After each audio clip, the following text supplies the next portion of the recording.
You know how some carriers give you so little for your older busted phone you just end up living with it? I don't think so. Verizon lets you trade in your broken phone for a shiny new one. You break it, we upgrade it. You dunk it, doggy bone it, slam it, wham it, strawberry jam it. We upgrade it. Get a 5G phone on us with select plans. Every customer, current, new, or business. Because everyone deserves better. And with plans starting at just $35, better costs less than you think.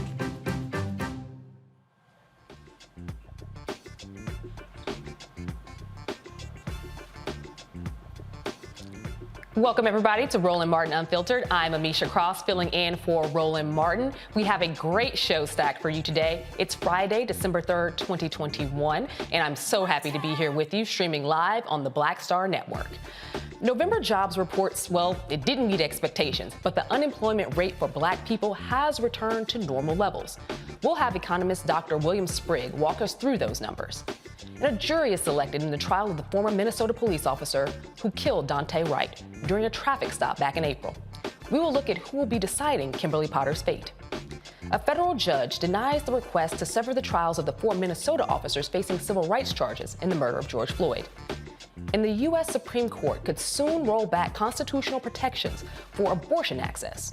We'll talk to the Director of Advocacy at General Progress from the Center for American Progress and the Co-Executive Director of Men for Choice about what repealing those protections could mean for women across America. The parents of this week's deadly Michigan high school shooter are facing involuntary manslaughter charges. And Monday is Black Freedom and Economic Day. We'll tell you what you can do to help Black businesses. Georgia destroyed a Black town, and now former residents want justice 50 years later. The president of the Lindentown Project will explain what justice should look like. And Sunday is the 30th annual David A. Walker Memorial Double Dutch Holiday Classic. We'll have a preview with the National Double Dutch League president. And in our Education Matters segment, one school figured out how to deal with the COVID gap. It's time to bring the funk on Roland Martin Unfiltered. Let's go. Whatever the biz, he's on it. Whatever it is, he's got the scoop, the fact, the find. And when it breaks, he's right on time and it's rolling. Best believe he's knowing. Putting it down from sports to news to politics. With entertainment just for kicks, he's rolling. Yeah, it's on go, y'all. Yeah, it's Roland Martin.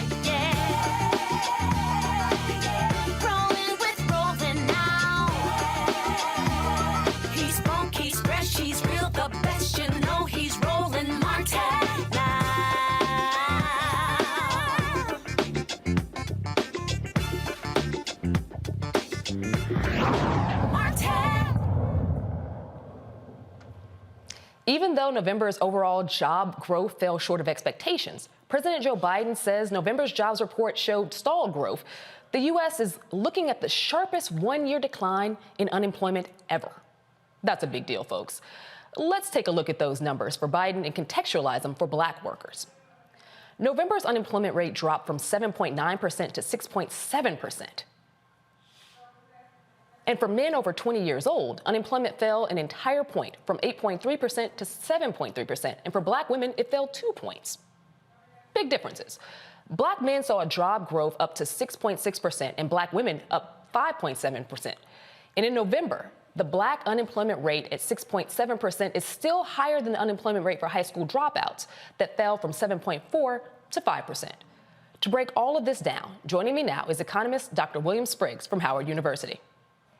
Good to see you.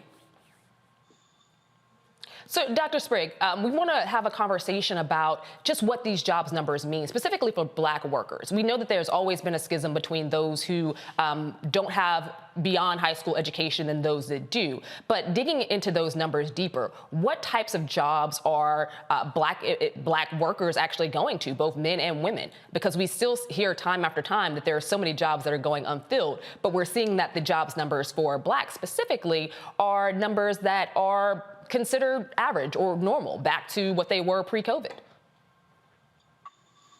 Well, we're not clear on exactly which jobs they took last month. We don't get that in the report broken down by race.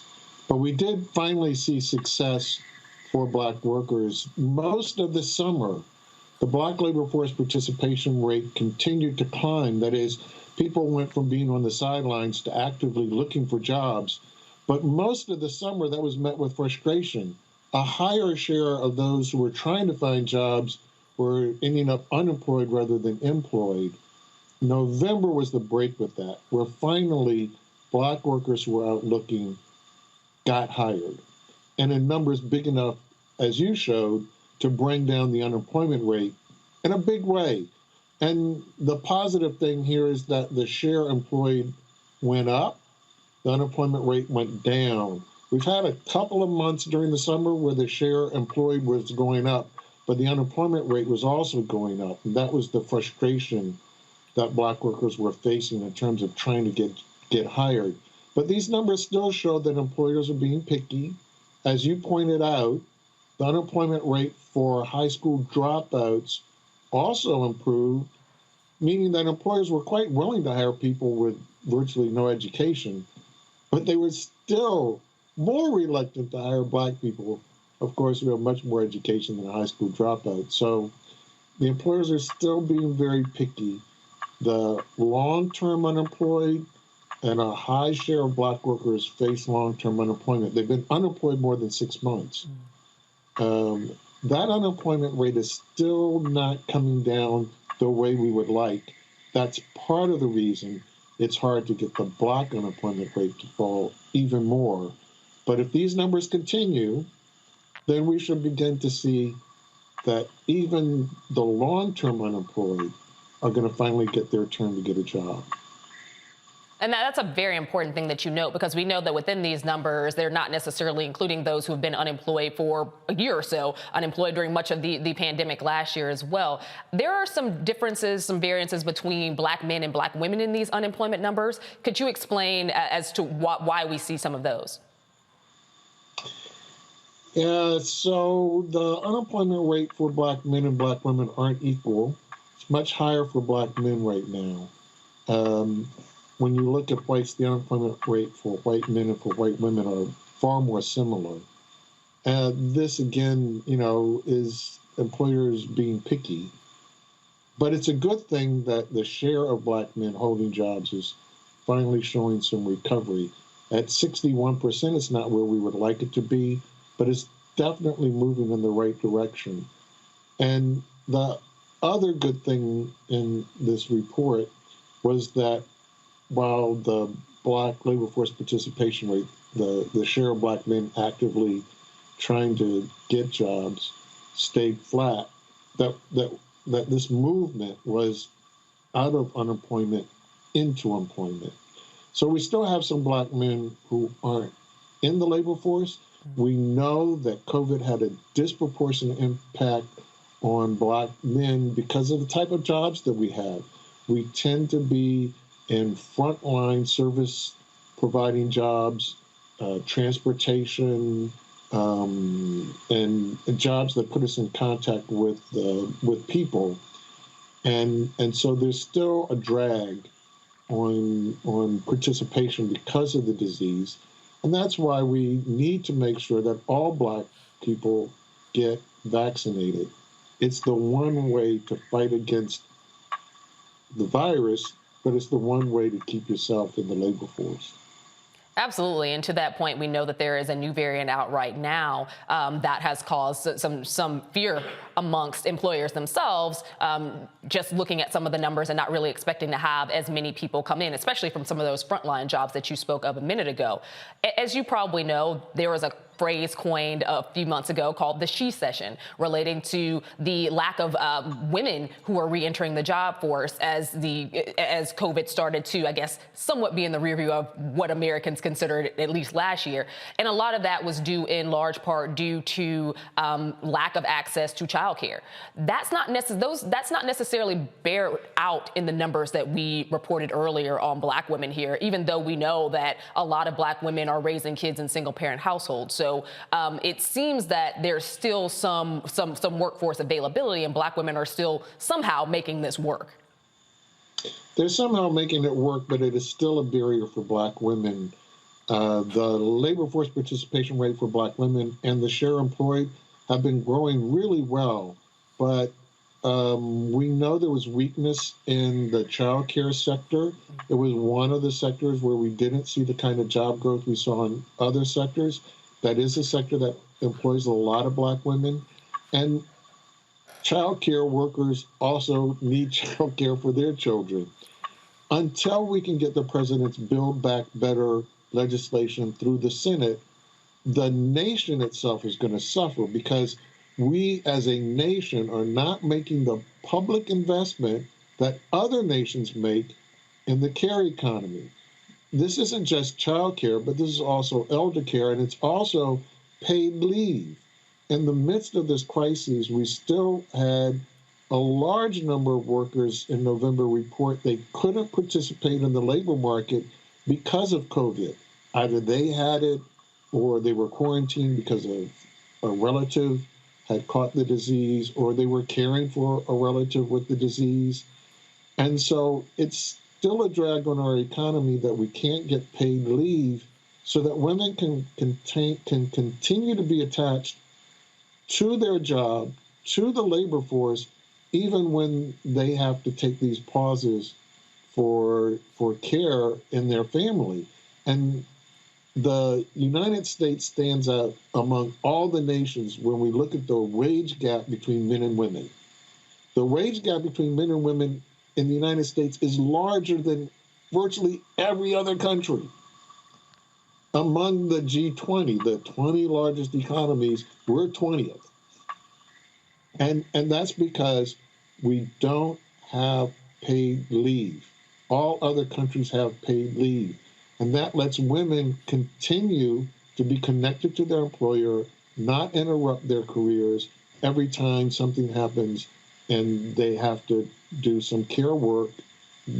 We can't deal with that as a nation. That's not going to get us the growth that we need going forward.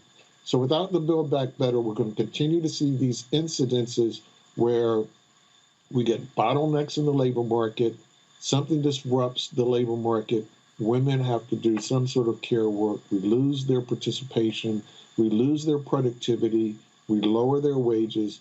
This is a formula for failure of our economy. So it's very important that we change the language. People should not say Build Back Better as social programs.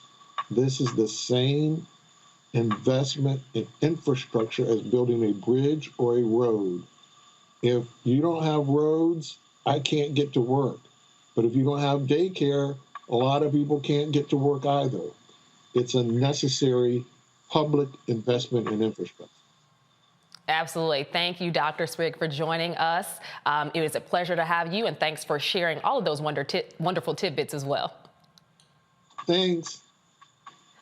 I'd like to introduce everyone to our panel tonight. We have with us Matt Manning. He's a civil rights attorney. Michael Imhotep, a fan favorite. He's the host of the African History Network show. Kelly Bethia, communication strategist and attorney as well. Welcome to all of you. Hi. Hello, Amisha. You're doing a great job. So I know all of you just heard of the conversation that was held with Dr. Sprigg, so I want to bring in some of our men first, just because obviously there are some major differences as it relates to Black male employment at this stage. So I'm going to start with you, Michael. What do you see as, I guess, some moments or, places where we can shed light here? Is everything dark or at the end of a tunnel? What are some of the things that you would hope to see in the next few months as it relates to Black male employment? Well, thanks, Amisha. And once again, you're doing a great job here and on the other network. No, it's not all doom and gloom. We saw the unemployment rate drop down to 4.2%. We saw labor force participation increase as well. But also something that we're seeing is that September and October, we saw the unemployment, we saw the jobs numbers adjusted upwards of about 82,000 more jobs added with the adjustment September and October. So some of the things I like to see addressed when it comes to African-American men, and I'm somebody who used to work for an employment company and help people get jobs, help African Americans get jobs. And I organized 2 career fairs for a local community college here about 10 years ago. I would like to see some barriers introduced. I'd like to see some barriers addressed, whether you have African American men who may not have state ID, may not have driver's licenses. They may have issues with transportation. They may have issues with, they may have skills, but they don't know how to market themselves as problem solvers when it comes to their resumes. There are different barriers. And another thing that's important is oftentimes people get nervous when it comes to interviews. I'm somebody who's conducted interviews and hired people. A lot of times people get nervous when it comes to interviews. They may have the skill, okay, but they don't know how to present themselves, market themselves, and sell themselves in interviews as well. So a lot of those soft skills need to really be addressed. And we deal with cultural differences when we deal with a situation where you have a white recruiter, and they may be somebody from a totally different region than the region that African Americans live in. You have a white recruiter who may not be sensitive to different barriers that we deal with as well. So I think those things need to really be addressed also. Thank you. And Matt Manning, I want to bring you in here as well on this.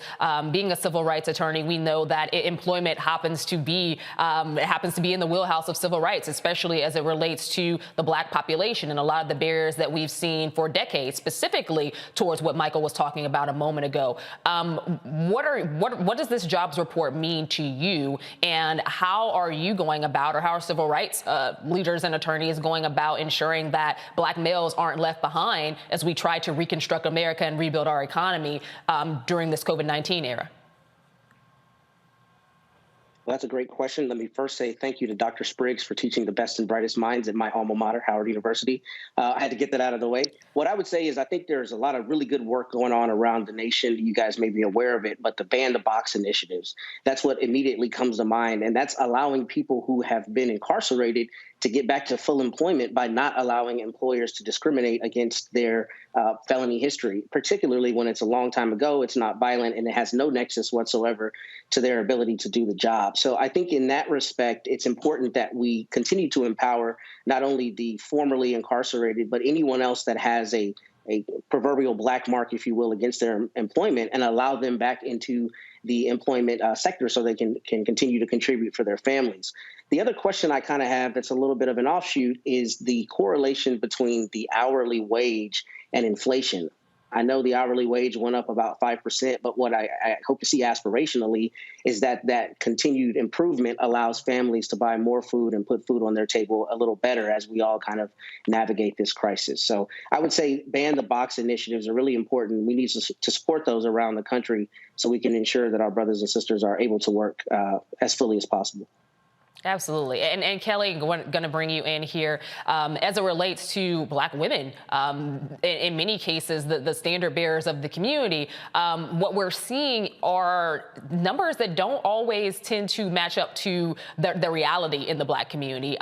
The Chicago Foundation for Women put out a report just this week around how the unemployment numbers, or how unemployment is affecting Black women, specifically mothers. So I kind of question how the national numbers jive with what's happening in cities across America, particularly large urban centers, and the process of moms getting back to work. When we know that we're looking at the Build Back Better plan, it's kind of hanging in the balance, but we don't have childcare right now. There's no real place for a lot of these women to have their kids be while they're working. So what do you see happening for Black women specifically, and do you see a big divergence between those who have high school diplomas versus those who have more advanced degrees? Because there are several in this economy who are now competing with people who have more degrees for lesser jobs, actually.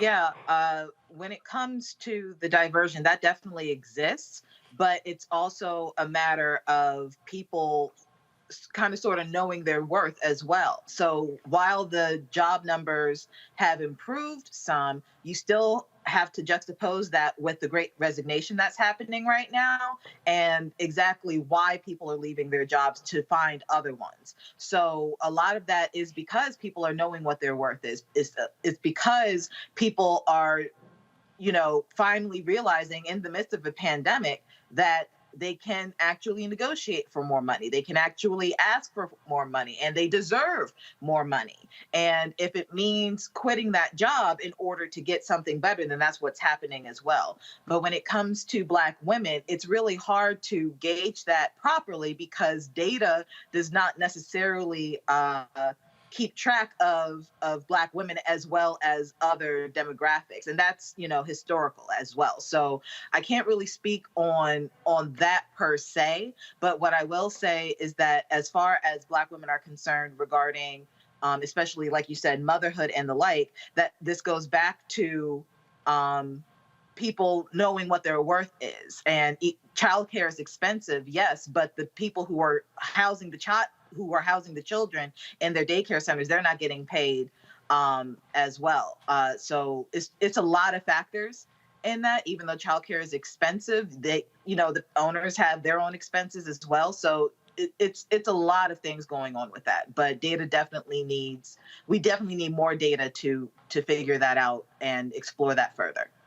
Thanks, Kelly, and we'll definitely continue this conversation. Coming up on Roland Martin Unfiltered, we will have information about the jury that's being selected in the trial of the former Minnesota police officer who killed a Black man. We'll tell you who is on that. And later, the Black descendants of a Georgia town are looking for reparations. We'll explain. But first, we have to take a quick break and listen to our partners, Nissan and Amazon. This is Roland Martin Unfiltered on the Black Star Network. We'll be right back.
Betty is saving big holiday shopping at Amazon, so now she's free to become Bear Hug Betty.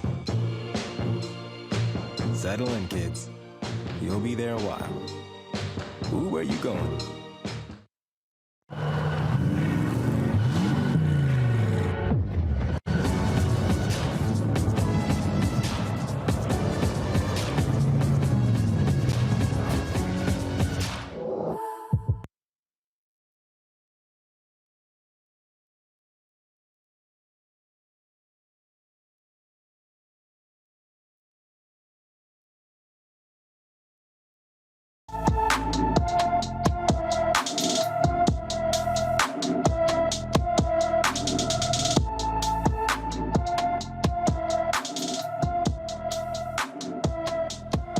Seventeen-year-old Myessence Judd has been missing from Minot, North Dakota since July 31st.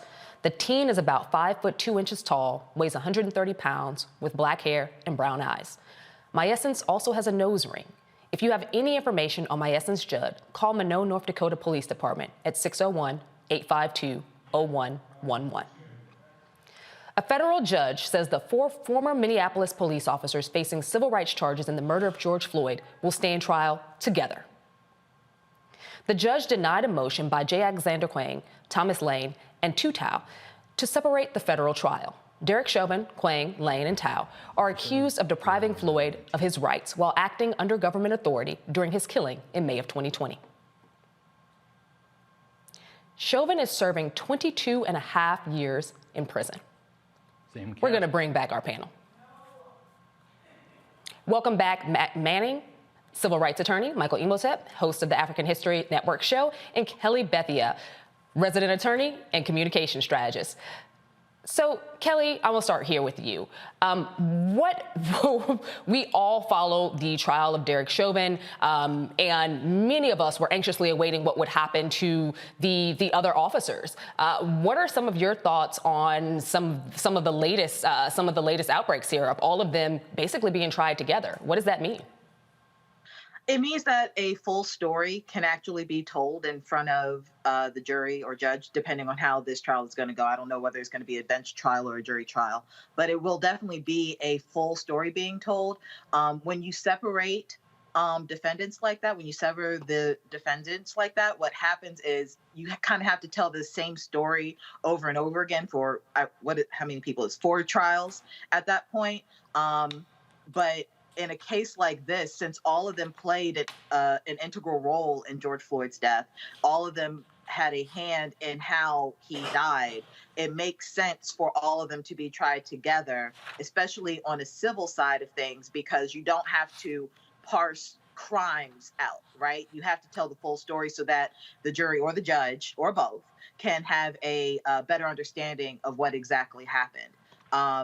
But as far as how I feel about the trial in general, I think that they need to be held accountable across the board, whether it's criminal law, civil law, what have you, because what happened in that instance was nothing short of a tragedy, and George Floyd should definitely be here right now. But because of the implicit bias of these people, plus the overuse of force, a Black man is gone for virtually no reason.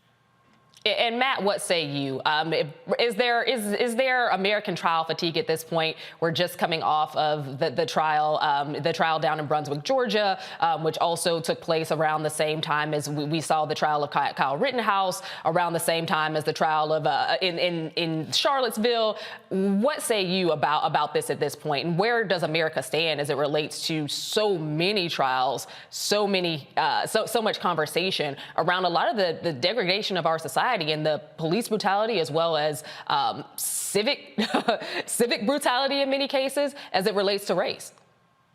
You know, I don't think there's a trial fatigue. In fact, the opposite. I think the fact that people are seeing it on their televisions every day in the 24-hour news cycle is imperative and important to me as a lawyer, because now when I put a case forward, I prosecute civil rights cases. People are seeing them. They're not anymore as much an aberration or something that seems like a nuisance brought against the government, but instead they're the topic du jour. So I think that's helpful. I don't think people are fatigued at this point. I think they're fatigued by the social commentary and the discomfort that may elicit related to that. But in terms of the actual coverage of the trials, I don't think that there's a trial fatigue. And I think that her analysis was spot on earlier about, a composite story being told. But what I do think is interesting is if they had been able to sever the trials, then presumably you would have had the other 3 defendants saying, hey, it's that guy's fault, right? But when all 4 of them are sitting there, it's very difficult to separate. They're being tried at the same time. So I think that adds a wrinkle that would make me as a criminal defense attorney as well uncomfortable, because I would have to tell my client, it's going to be much harder for us to put all of the onus on somebody else when all 4 of you are sitting at the same table. Even if we do that substantively, it'll be much more difficult. And Michael Imhotep, I know that it is hard to read the tea leaves in some of these cases and some of these trials, but what do you think is going to come down the pipe here? This entire process has been played out now for close to a year. We saw the protest in the name of George Floyd that not only started in America but then became global. We've seen Derek Chauvin get time that some people didn't even expect for him to get, just because of how these trials typically go and officers get off. But now, what do you think is going to happen, on the heels of all of that action, collective action?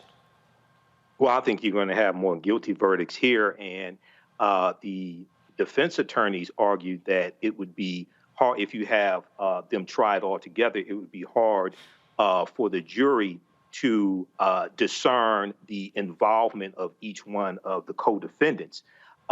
Because, some of them probably want to plead the Shaggy defense. It wasn't me. But if you try them all together, they won't be able to do that, okay? And U.S. Magistrate Judge Tony Leung, he ruled that the joint trial, he ruled that there was no evidence that the joint trial would harm the defendant's right to have a fair legal process also. So it's good that they're going to try them all together, and hopefully justice will will prevail here as well. Absolutely, absolutely. And we're going to move on to the next one here. I'm sure you guys have all been following it, whether we wanted to or not. Jurors in the Jussie Smollett trial had the day off. Prosecutors rested late Thursday, but not before a weird twist. Defense attorney Tamara Walker asked for a mistrial after accusing Cook County Judge James Lynn of threatening her during a sidebar. Judge Lynn denied the mistrial motion. The defense will continue putting on its case Monday. The jury could have the case by Tuesday. Opening statements will begin Wednesday for the trial of Kim Potter, the former police officer who killed Daunte Wright during a traffic stop back in April. Jury selection wrapped up this morning, seating 14 people who will be deciding if Potter is guilty. Here's a breakdown of that jury. 11 whites, 2 Asians, and 1 black woman will hear the evidence in connection with the shooting of the 20-year-old black man. The jury is equally divided between men and women, and the ages range from 20 to 70. Kim Potter faces first and second-degree manslaughter charges for the shooting. We're bringing back our panel. Matt, I'll start with you. So the makeup of this jury, what do you make of it? We always talk about making juries more diverse, ensuring that they are representative of the community, the people that we need to serve, and that they speak in accordance with the law. What do you make of this jury makeup? We know that juries can make or break decisions, but we also know that in cases where there is a black victim, it does not necessarily always behoove us to have a jury that is majority white. So what do you say here? You know, it's not a jury of the peers of the victim, and that's unfortunate because the more black people you have on there, presumably you'll have more people who will understand not only what happened to Mr. Wright, the tragedy, but also all of the societal forces that coalesce that, you know, you look at in a trial. So it is concerning of obviously you want more people, a greater representation of the community on the jury. But what I do think is interesting is that there are 2 alternates. And what I wanted to explain to people is that, believe it or not, it's important to have those 2 alternates. I have actually tried murder cases before where both alternates were put on. And that's important because procedurally what happens is they listen to all the evidence and they listen to everything until the very end when the jury door is closed. So I think it's important that we have greater diversity in juries, particularly in a state like Minnesota that has greater racial diversity. So this is not representative of that, which is concerning for, you know, justice for Mr. Wright. Kelly, to that point, we just came off of a trial in Brunswick, Georgia, where we had a majority white jury, and they leaned in a way that, you know, initially, based on the composition of the jury, many blacks had very little faith that they would. So does that speak to a sea shift or a change in the way that these juries might be viewed in terms of composition? Or do you feel that there still needs to be more done, or what can be done to make sure that these juries are more diverse and representative? So, okay, let me break it up a little bit. In the Brunswick trial, I did not have faith in that jury whatsoever until the verdict came out, right? And I feel like a lot of people were in my shoes in that regard. But I don't think that was a shift, so to speak, as you just said. I think that was more of just how well the prosecution delivered its case and presented it to the jury, and just how egregious the defendants were in their actions towards Ahmaud Arbery, right? So it's not that it was an easy case whatsoever, but what I'm saying is the prosecution did a fantastic job in laying all the evidence out, painting a story, describing what happened, matching it to the law, et cetera, et cetera. So translating that over into this case with Mr. Wright, we still need juries to be more diverse, because that was an anomaly. It shouldn't be, but it absolutely is in the current political climate that we are in now. So again, until that verdict is in the favor of the victim in this case, I'm going to be hesitant when we see a basically all white jury, because we don't have the trust in the system to really lean on and say that, hey, it doesn't matter what your race is or what your gender is, you're just going to do what's right. History says otherwise. So until we come up with a way to garner a more diverse jury pool in all cases, then I'm going to be hesitant in cases like this. And Michael, I want to get you in here before we have to hop to break. Are there any concerns that you have or ideas you have about the age makeup here? Because it's pretty vast as well. There may not necessarily be as much diversity in the actual ethnic backgrounds of many of these jurors, but there is a 20 to 60-year-old age variance amongst those who sit on this jury. Do you think that that's going to make a difference? I wouldn't necessarily say that's going to make a difference. My concern is the same thing I said maybe 3 or 4 weeks ago here on the show, is white women's tears when they get on the witness stand and break down and say, I didn't mean to kill that boy, Jesus help me, things like that. So that's my concern, okay? Having reported on the number of trials, that's my concern right there with this case. So we'll see how this goes. Hopefully, she'll be convicted as well. But, when white women start crying on the witness stand, holding the Bible and things like that, so that's my concern. Thanks, panel, and we will be catching up with you again very shortly. Coming up after the break, though, we'll be talking about abortion rights. And later, find out how you can participate in Black Freedom and Economic Day. Roland Martin Unfiltered will be right back. You're watching the Black Star Network.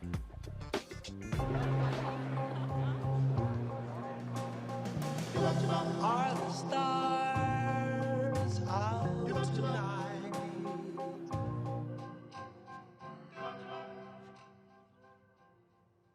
Alexa, play our favorite song again. Okay. I only have eyes for you.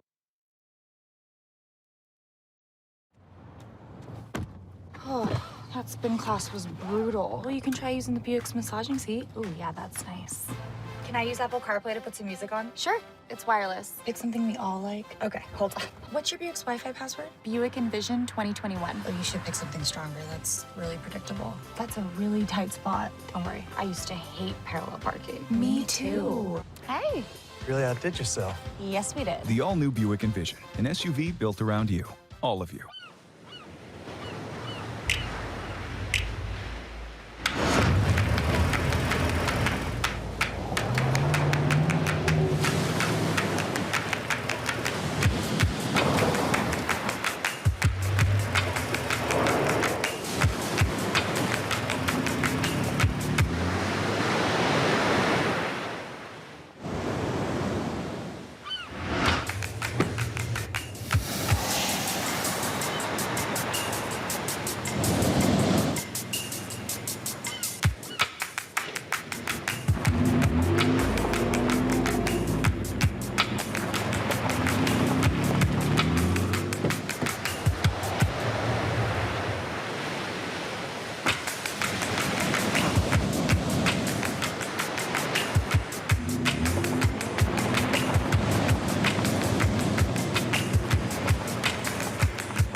Hey, I'm Cupid, the maker of the Cupid Shuffle and the Wham Dance. What's going on? This is Tobias Trevelyan.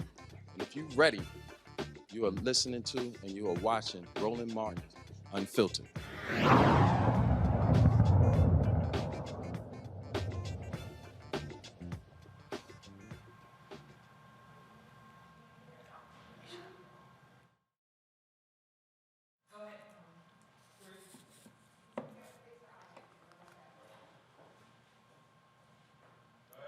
The United States Supreme Court is considering the future of a woman's right to choose, abortion rights. At risk, once again, is the 1973 landmark Supreme Court decision of Roe v. Wade, which legalized abortion nationwide before viability, which can occur at around 24 weeks of pregnancy. These new laws seek to ban the procedure 6 weeks into pregnancy in Texas and 15 weeks in Mississippi. Joining me now is the Director of Advocacy at General Progress from the Center for American Progress, Edward Theogene, and the co-executive director of Man for Choice, personal friend of mine, Orrin Jacobson. Welcome to you both. Hello. Nice to be with you. So I'm going to start with you, Adwith. We're seeing right now a full frontal assault, and we have seen the building blocks towards this assault now for quite some time, basically since Roe v. Wade became the law of the land. What would you say is the prediction of what this Supreme Court will actually do and its impact or potential impact on women across America?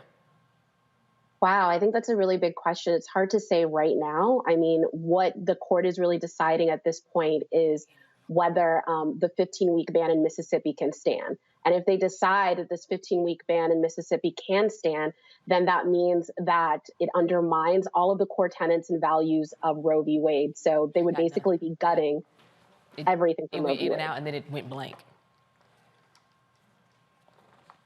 Can you hear me?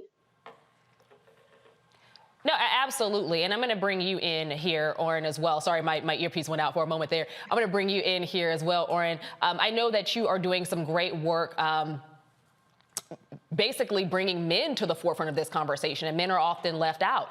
What would you say men should be doing, or what impact has your organization had in terms of building resistance to what we've seen in terms of not only the Mississippi law, but bills and legislation across the country that have whittled down and threatened Roe v. Wade? Yeah, so our focus as an organization is really on partnership and allyship, right? Our job is not to set the direction of the movement, but to bring more men in to support those who are most directly impacted, who are leading bravely and proudly on the front lines. And so, our organization started in Illinois and has been part of a coalition here over the last several years that has made a meaningful progress on issues of abortion rights and access, including ensuring that low-income people in the state of Illinois can have access to abortion via their Medicaid insurance. And finally, this year, removing barriers to access for young people who are in harm's way, who do not live in safe homes. But Illinois is in a very different place than the vast majority of the country is. And so what we're trying to do on our end is to really educate and activate more male allies in other states. We've got a college fellowship program now that's been launched in Florida and Georgia, all with the intent of activating more young men in those states, young male identifying allies, so that we can build more capacity to support the organizations on the ground in these states that are leading this fight, in particular for the fights to come, because this battle is going to be in the states in particular, especially if the Supreme Court goes any further in gutting Roe. Although obviously it should be said that in many states across the country, Roe is already effectively non-existent. Absolutely. And then piggybacking off of that, and I'm going to ask you this, because we know that in states across the country, as Oren just pointed out very well, Roe had basically been diminished in terms of creating liability for providers, up to criminalizing them themselves, making women have to get ultrasounds or have to get some levels of counseling. We know that there have been so many impediments that have been put in place across multiple states that made it really difficult for women to access abortions. Mississippi, for instance, has only had one abortion clinic now for decades.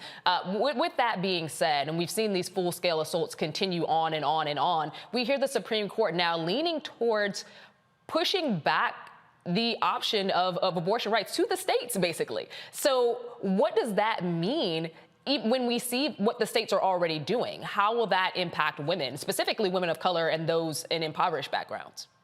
Yeah, I mean, this decision would have an immediate ripple effect. There's at least 12 states who would ban abortion outright. So there's a bunch of different trigger laws that are in place. And I think even from what we heard in the oral arguments, which there were a lot of concerning comments, I feel like states are going to be emboldened that starting this next legislative session, we might see more onslaughts of deterioration of access to abortion, more similar bills like you were talking about, the ultrasounds, the mandatory waiting periods, and all of those different things. Roe has always been the floor and not the ceiling of what access should look like. So, I mean, it's going to be very concerning to see what happens next. Half the states that in the U.S. are posed to ban abortion entirely if the court overturns Roe. Absolutely, and I'm going to take a moment to contextualize this a little bit for folks, because I do see arguments on the left as well sometimes, particularly from people of color, men of color, and people who just happen to be anti-abortion. And I would suggest that you put yourself in the shoes of a woman who has been a victim of a sexual assault or a victim of incest. But beyond those two cases, which there is no exception in the Mississippi law for those either, but beyond those two cases, we have women who are going through severe depressive states, women who have been abused, women who don't have the economic wherewithal, the economic stability, women who just are not ready. All of those are viable reasons to decide that you don't want to continue a pregnancy. These are things that I think should always be in the hands of the woman, of the person who is actually carrying the child. And what we know is that these term limits, these week limits that they're trying to reduce time and time again, Mississippi, for instance, but we also saw Georgia try it. We've seen it in Texas. These place an undue burden on women. The majority of women don't know they're pregnant instantly. It is between 12 to 16 weeks that most women even find out that they're pregnant. This is not something that is automatic. So we have to think about those instances and the crisis points that women have when they're forced to carry pregnancies that they don't want. So I'll take a short moment to talk about a semi-personal story. My own mother was a victim of sexual assault. And I remember as a small child, I was about 5 at the time, my mom slit her wrists. She threw herself down the stairs. She tried to use a hanger. She did not want to be pregnant. But coming from the background that my family does, with grandparents that are extremely religious who did not approve of abortion at all, my mom saw the only way out was to injure herself. And she was not alone. There are women across the country that will do the same types of things, try to find a backdoor type of doctor somewhere. They have risked their lives, and many women have died. Eradicating abortion isn't something that is going to happen, even if the Supreme Court leans in a different direction on Roe v. Wade. Women will always find a way. But there's an emotional toll, a physical toll, and a financial toll that comes along with this. So, Oren, I'm going to go back to you on this one, because I know that you have spent quite a bit of time talking to men about this specifically, and what some of those conversations have been and how you've helped them to become advocates in this space. Yeah, I mean, even just listening to you, the way it feels just hearing you, I don't think that most guys understand how dehumanizing that basic idea is, right? The fact that the government can control whether or not and when and how you decide on your family. It removes your complete agency and control from your life. And it's dehumanizing. It's degrading. And it's hard for many men to put themselves into your shoes, to be totally honest with you. Part of the challenge with engaging men on this issue, number one, is that most men don't actually understand the harm these laws create. And number two, the issue is already so stigmatized, and it's heavily centered in a gendered way, that many guys just sort of walk away from the issue and sort of leave it on your shoulders to tackle the problem, to the extent that they even understand fully what the problem is. And so we're trying to help shift that. And part of the thing that we talk often with men about is really exploring a very basic question, which is whether or not a person can be free if they don't have the power to control their own body. And what is happening here, and what happened in the Supreme Court this week, was a group of 6 men and 3 women, 6 men, most of whom were asking questions fundamentally designed to legitimize the idea that a government can take control of your body sooner and sooner. And the moment the floor of Roe v. Wade is erased, then the floodgates are open for the rest of this. Meaning, why can't the government take control of your body the moment you are pregnant? And to be very clear to everybody across the country watching this, but in particular to any of the men watching this, the goal of the anti-abortion movement is to totally ban and fully criminalize abortion in America. Period. Full stop. This is not about getting to 15 weeks instead of 22 weeks. This is about effectively banning and controlling abortion. And in order to do that, they need to get the court to overturn or fully gut roe.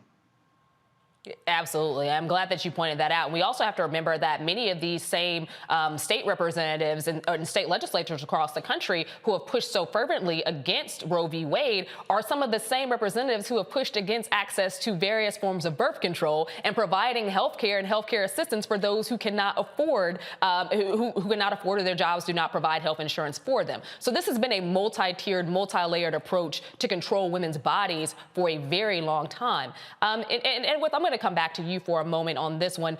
When we look at this over time, and we know that there's basically a hyperspeed approach to the eradication of women's reproductive rights for the past 16 to 20 years, we've seen more and more bills come across state legislatures at a really fastened pace. What do you have to say about that in conjunction with the right to life movement or the pro-life movement that also seemingly does not want to fund early childhood education, things like WIC, child care assistance, and other provisions that would help low-income moms specifically?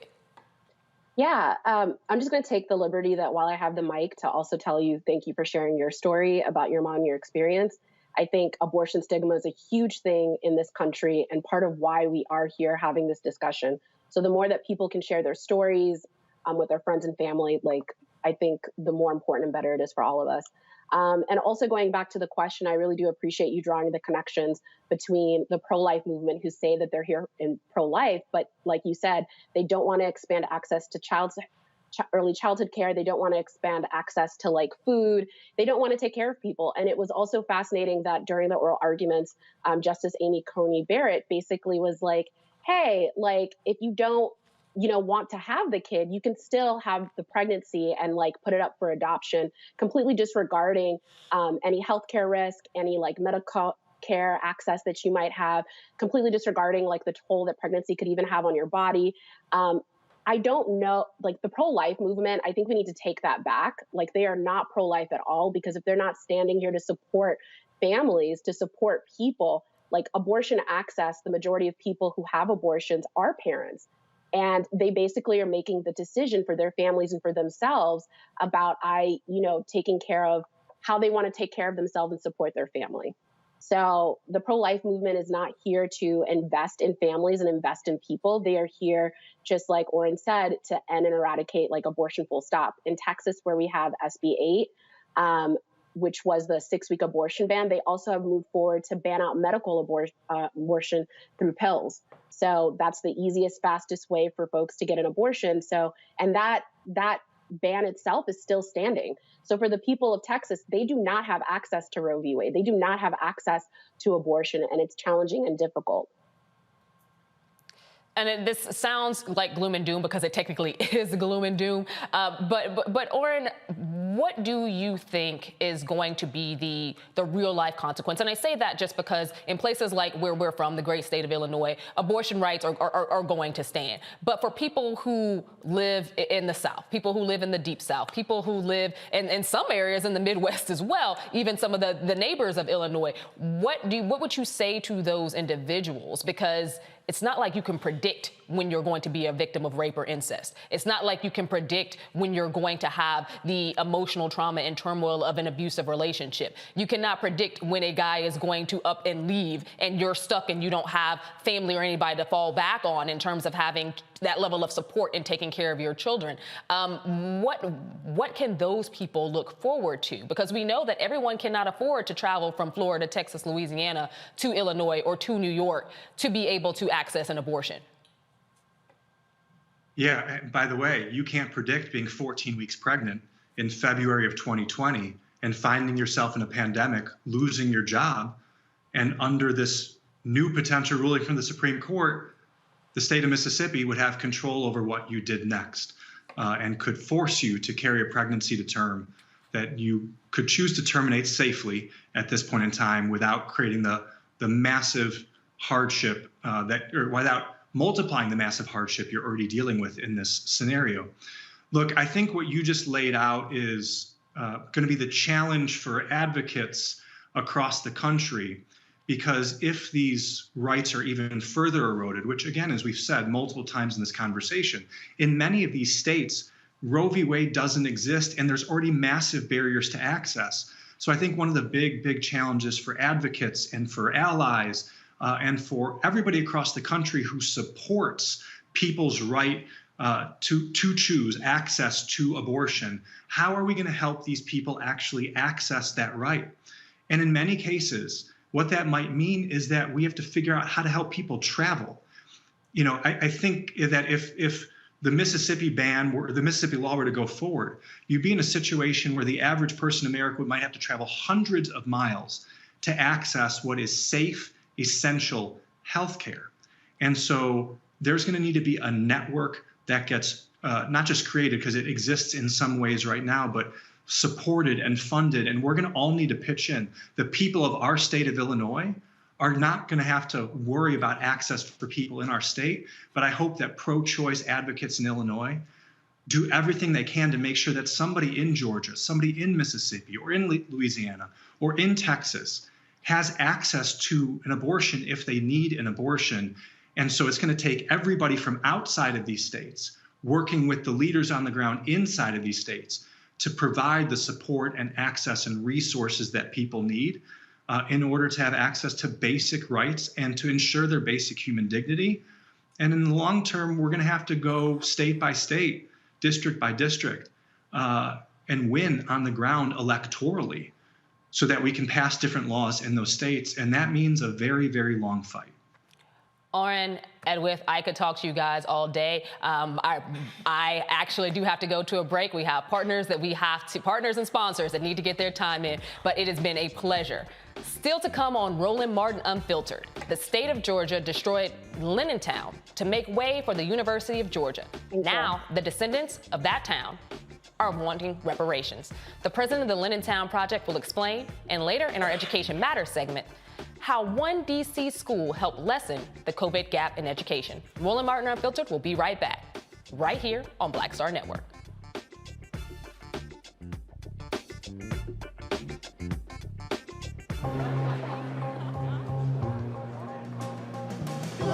Are the stars out tonight?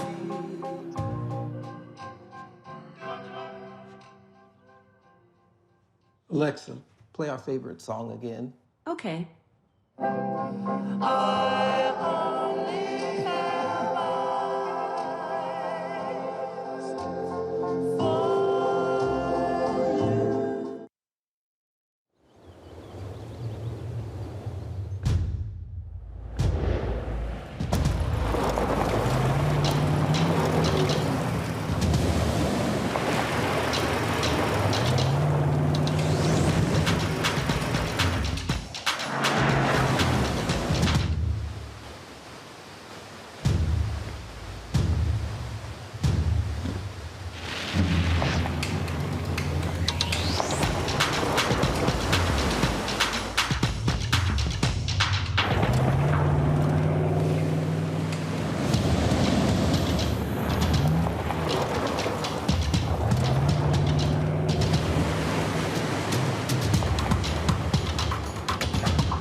Maureen is saving big holiday shopping at Amazon, so now she's free to become Maureen the Merrier. Food is her love language, and she really loves her grandson. Like, really loves. Yo, it's your man Dion Cole from Blackish, and you're watching Roland Martin Unfiltered. Stay woke.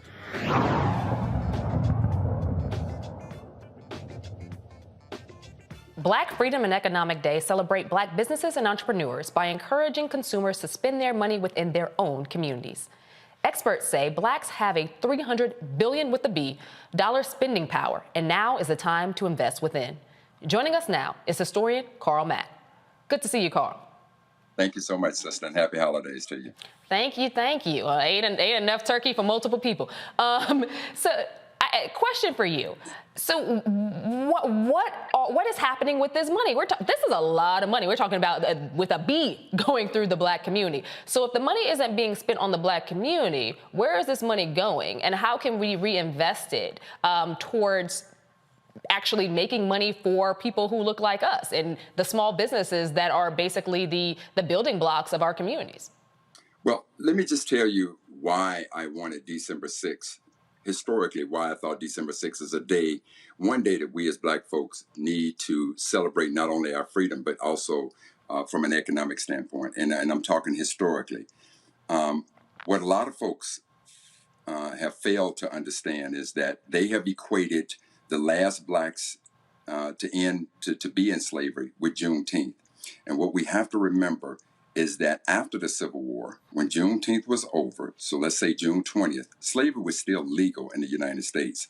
And in order for slavery to not be a part of the United States, we needed a proposal. And that proposal was the 13th Amendment. So on January 31st, 1865, Congress passed it. And at the time, we had 36 states in the United States, which means that we needed 27 of those states to ratify the proposal, which became the 13th Amendment. And that happened with Georgia on December 6th, 1865.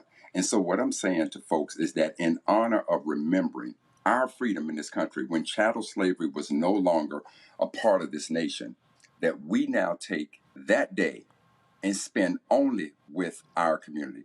Now, what happens to the money and how we spend money throughout the year? You know, I've heard the number in 2019 to be upwards of $1.4 trillion. But how much of that money are we now spending in our community? And so what I'm asking people today to do is that on this one day, in honor of the freedom of all of us as a people, when chattel slavery ended, that we take that day to now support Black-owned businesses. I don't care if you go and buy a Black book, if you donate to the Roland Martin Show, whatever you do, but do not spend any money outside of our community on December 6th in honor of the end of chattel slavery and the freedom of us as a people. And that began to help us, especially in this time of the holiday season when folks are so apt to spend money anyway. But on this particular day, in honor of the 13th Amendment, which ended chattel slavery, let us take that day and support Black-owned businesses. So I think you just dropped a lot of knowledge on people here, not only with that history lesson, but also the connection with the Black economic empowerment and the drive to invest within our own communities. What do you have to say for those people who are wondering where they can find said Black businesses? There are a lot of people who may know one or two, but not necessarily a majority, or where they can find a lot of Black businesses within their area. Well, certainly, you know, there's the Black Chamber of Commerce that one could look at. But again, one does not have to reach very high to understand how we can support Black folk. I don't care if it's Black books. Like I said, you know, I know that Roland Show has patrons, folks who support his show. If you having problems finding a Black-owned business, just go on YouTube and you know, Cash App Roland $10, $1. I don't care what you do. I'm simply trying to get folks to understand that on this day when we celebrate Black freedom, to understand it, let's support Black-owned businesses. Find a Black restaurant. It should not be impossible for us to find somebody who looks like us in this country, in our community, and support them. Black authors, Black restaurants, Black hair care shops, barbershops. Again, you name it, just support a Black-owned business on December 6th. History loudly calls upon us to do this. And Carl, we know that there's been such a pushback and craziness and misunderstanding, or misunderstanding on purpose, around critical race theory about things like what you just told us, why this date is so important, what we should be doing on this date, and its relevance to Black people. How do we spread more information about this so that more people within our community, as well as those who want to support our community, know about this day, know what they should be doing on this day and its significance? Well, you know, the last time I was on Roland's show, I literally, you know, I talked about the fact that I had a problem historically with Juneteenth. And my problem wasn't with Juneteenth in and of itself, but it was with all the lies that went around Juneteenth. That our ancestors in Galveston, Texas, were the last blacks to be enslaved. It took them 2.5 years before they got word about it. Just all of the myths behind it, which when one believes that, they forget that when Lincoln signed the Emancipation Proclamation, there were 11 slave states that left the Union, and they formed the Confederacy. But it's those 4 states that were also slave states that didn't leave the Confederacy. That didn't leave the Union: Maryland, Missouri, Delaware, and Kentucky. And after Juneteenth, you had over 265 black folks who were still enslaved after Juneteenth. So when they made Juneteenth a federal holiday, behind the lie that these were the last blacks enslaved, again, this is why it is so incumbent upon us to understand our history. And this is what this whole critical race theory, this is what white folks are most afraid of. They're afraid to take a look at the original sin that they created, what they did. And now when you talk about this issue of reparations, that's why they can't stand the idea of listening to reparations. And I will tell you, there's an argument for reparations as well. And one needs not look any further than Article 1, Section 9 of the Constitution, where the United States government, according to the Constitution, collected a tax for every black person that was imported in this country between 1788 and 1808. You take a look at the Mississippi Letter of Secession. If you look at the Mississippi Letter of Secession, and anybody who's listening to this, please pull that letter up. I need you to go to the second to the last paragraph that begins with the 2 words, utter subjugation. The state of Mississippi said that slavery to the state of Mississippi was worth $4 billion. Now keep in mind, we're talking 1861. Who knew what $1 billion was in 1861? Yet the state of Mississippi said that slavery, our ancestors' free labor, was worth $4 billion. And all I'm saying is, we want to talk reparations. You take that $4 billion and now multiply that times 15, 16 slave states. And now let's add inflation to it. Oh, I can give you a number for reparations. And the same as we can do with Article 1, Section 9 of the Constitution. Because when you look at that, in Article 1, Section 9, it says that the United States government collected a tax of up to $10 for every one of us that was imported into this country. America's sin for reparations should be done. But this level of critical thinking that we're talking, you and I right now, this is what white folks don't want us to do. This is what America do not want us to do. The same when we talk about Black Freedom and Economic Day, to have the critical thinking to say, on this day, in honor of the end of chattel slavery, I'm not going to give my money to Nike. I'm not going to give it to Reebok or Coca-Cola or Pepsi. I'm going to find a black-owned business, and I'm going to uplift. I don't need for America to even make this a national holiday. I want us to be martyrs, not mercenaries. Mercenaries get paid for what they do. A martyr does what he or she does because they believe wholeheartedly in it. And this is why the critical race theory is so important. Number one, America does not want to look in that mirror, but more importantly, America don't want sisters and brothers like you and I to be able to think critically about what has happened in this country to us and how we move forward. You know, I'm listening to your conversation around abortion, the state of Mississippi with their backward ass, and I'm from Mississippi. So keep in mind, in Mississippi, and keep in mind, when we talk about the 13th Amendment, Mississippi didn't ratify the 13th Amendment to 2013. So now here, Mississippi wants to talk about what a woman can do with her body, but at the same time want to stand up and talk about, you can't tell me to put a vaccine in my body, and that's why we're still fighting COVID right now.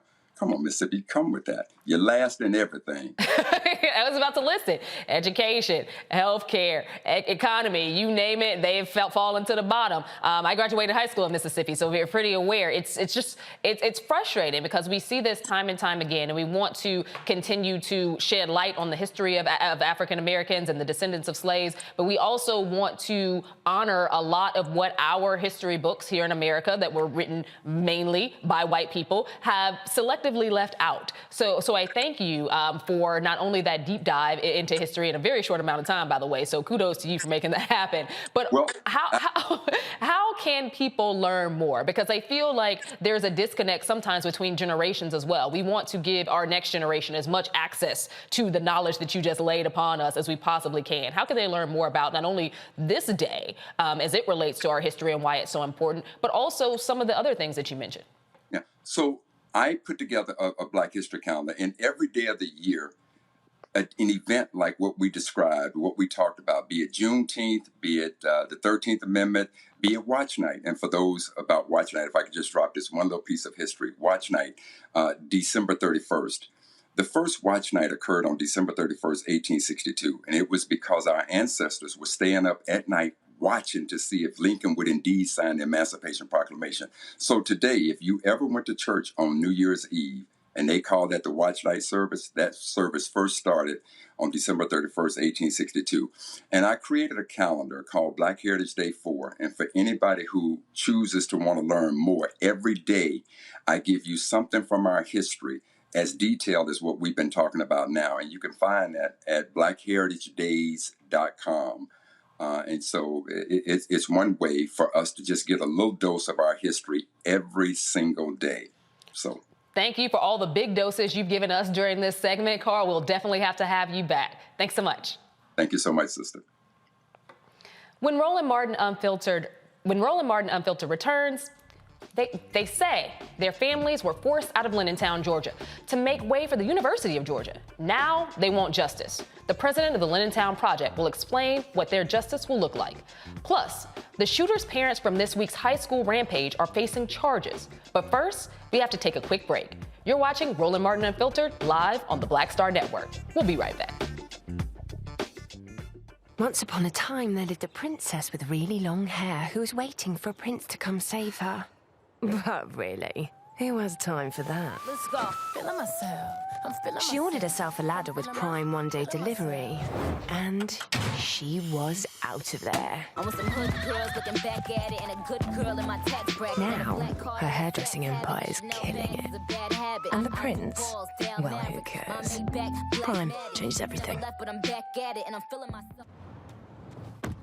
Oh, that spin class was brutal. Well, you can try using the Buick's massaging seat. Ooh, yeah, that's nice.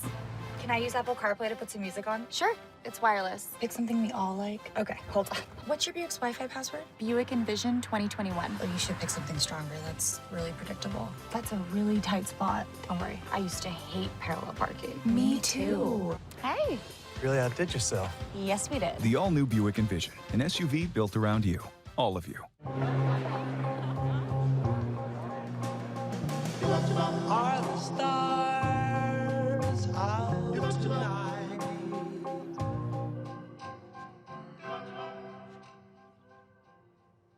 Alexa, play our favorite song again. Okay.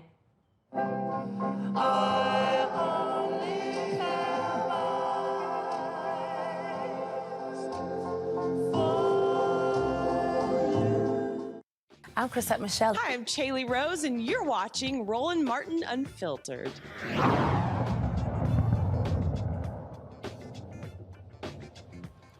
It was a thriving black community in Georgia back in the 1960s, but was destroyed by the expansion of the University of Georgia.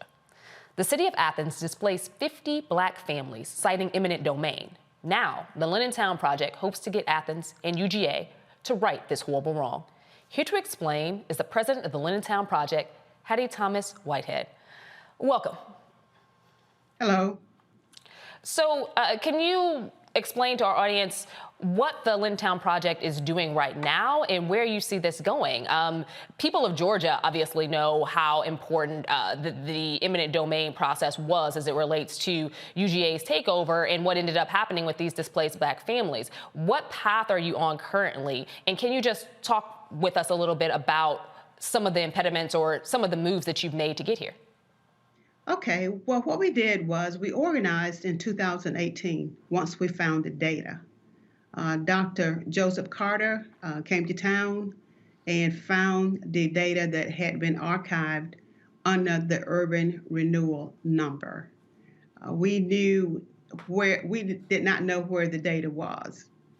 But once we found the data, the first descendants, which is about 6 of us, organized, wrote a resolution, and went to work with lobbying and raising awareness, because this was in the 60s, so it'd been years ago. So no one knew about what happened to the community.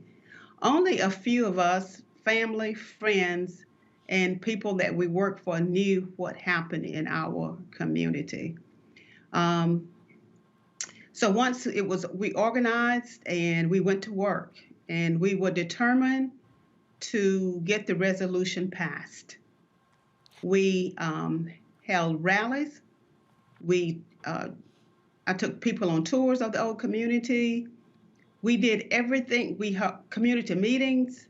We did everything that we could, and we lobbied the mayor commissioners to get the resolution passed. So it took a lot. It took a lot because it's only, like I said, about 6 of us, and we went to work and we got the community support. So in February of 2021, the resolution was finally passed. Inside the resolutions, what we wanted to receive, the first thing we wanted to receive an apology, because our community had been terrorized. This community had reached 66% home ownership. Wow. The children were happy. We were in the Deep South in the 60s doing segregation. So the University of Georgia wanted this land, and they wanted it cheap. And the city of Athens enacted eminent domain to get the land. But it was University of Georgia's responsibility to get us out of the community once the property acquisition had been made. So they terrorized us. They dug big ditches. They opened ditches, left them open. And when we got home from school as children, we had to jump over the ditches to get inside our homes. The community was closed off. The streets were closed off. So access to the community was hard. We saw our neighbors' houses burned by the fire department, and some of the houses was pushed down. So during that period of time, it was just hard. And also, there were no meetings. No one came to the community to explain what was going on. So the adults in the community did not know anything about eminent domain or urban renewal. So the only time that we knew anything that was occurring was we saw this big sign that was put up and said, urban renewal number and University of Georgia and the city of Athens. So by that time, we knew our parents knew that the University of Georgia wanted our property. So they went to work. We were redlined. The 35 families that lived there had to move. And at that time, you could not move to any community because it was doing desegregation. You had to move only where Black families lived. This story just keeps getting more in depth and worse and worse. So it's like, oh my goodness. I think that before we continue, I definitely want to give you more time, but I'm going to open it up to the panel because I know that they have several questions to ask you as well. This story has been astounding as you are unraveling it right now. This goes beyond just eminent domain to abuse in general, property abuse, but also the time frame. I think it's important that you contextualize the time in which this happened because you couldn't just move anywhere you wanted. You weren't given a sum, which a lot of people are today because, colleges expanding and families moving out of their homes is not necessarily something that is new. It's been going on for a long time, but the approach that they use in this situation, Inland Town, is very frustrating. It's very illegal. And I just want to bring in our panel to discuss this a little bit more. So for the first question, I'm going to go with you, Kelly. Sure. Well, first and foremost, thank you for just expanding on this issue and teaching me something that I didn't know too much about. I guess my question to you is, what is the ultimate end goal in all of this? And do you plan on, should you be successful, do you plan on taking the model that was used to get what you need to other places around the country that have a similar story to yours? Because there are plenty of Black towns that were taken over by eminent domain, and those people want those back as well. Well, Our story basically it can be used throughout the state of Georgia and throughout the country because we were able to get the resolution passed. But in the state of Georgia, even though we got the resolution passed and our resolves was outlined in the resolution, we could not get a direct payout because the state of Georgia has a gratuity clause that prevents direct payout. So we had to work at this differently and what resolves that we wanted since we were already at the table. The mayor assembled a team called the Justice and Memory Team to put atonements in place for what occurred because the city of Athens played a role in what happened that led up to the erasure of the community. So we're doing that. This Justice and Memory Team is working toward that now. We have been working diligently trying to get UGA to admit what they had done and acknowledge this team and come to the table, which they have not done yet. So we are still working. This team is still working. We have had some accomplishment. The mayor did give an apology and to the and a proclamation for what had occurred to the city, and he is putting persons in place to identify families from the other urban renewal areas. But we are working diligently trying to put this in place. We're trying to put a Black History Center here, and we're trying to put a walk of recognition in the community and with the mosaic so it can explain what happened. And we have ran up against UGA saying, no, you cannot put walk of recognition on UGA's property, but we're having to put it in the right-of-way, City of Athens right-of-way.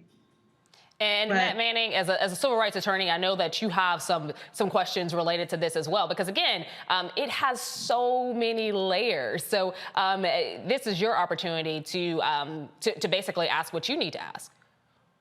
Well, let me first say, Mrs. Whitehead, thank you for your work, because today in 2021, I actually represent homeowners in Corpus Christi, Texas, that are being pushed out in the historically Black neighborhood of Hillcrest, Washington Coles, because the state of Texas needed to build a new bridge today in 2021.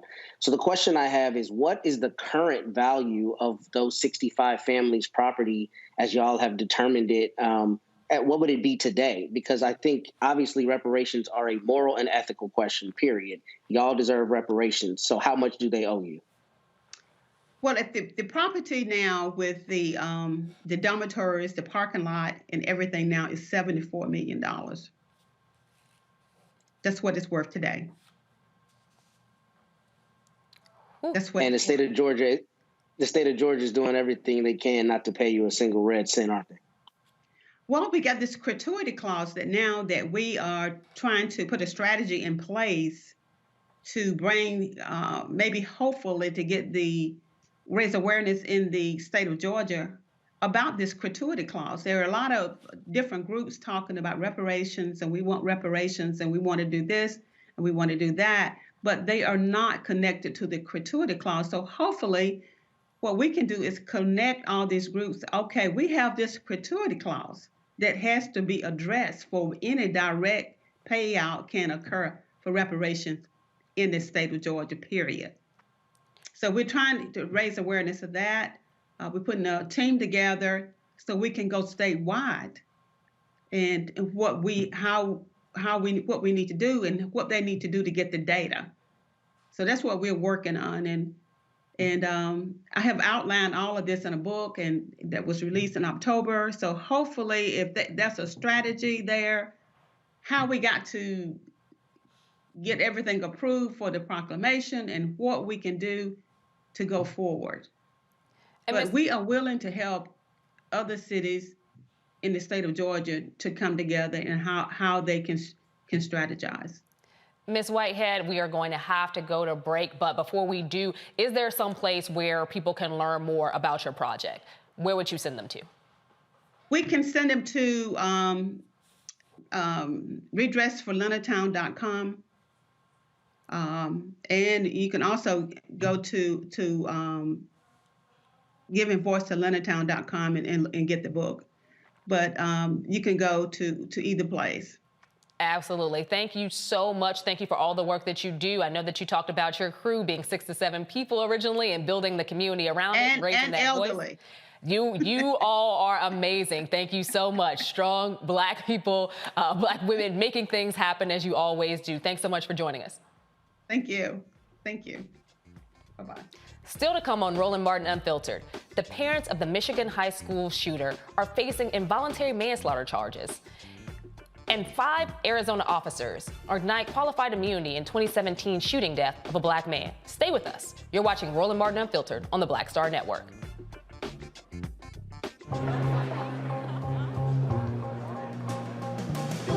Are the stars out tonight?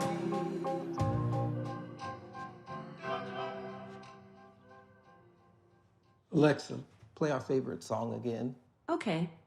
I only have eyes for you.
Maureen is saving big holiday shopping at Amazon. So now she's free to become Maureen the Merrier.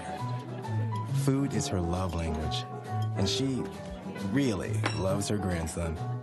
Like, really loves. Hello, everyone. I'm Godfrey, and you're watching Roland Martin Unfiltered. And while he's doing Unfiltered, I'm practicing the wobble.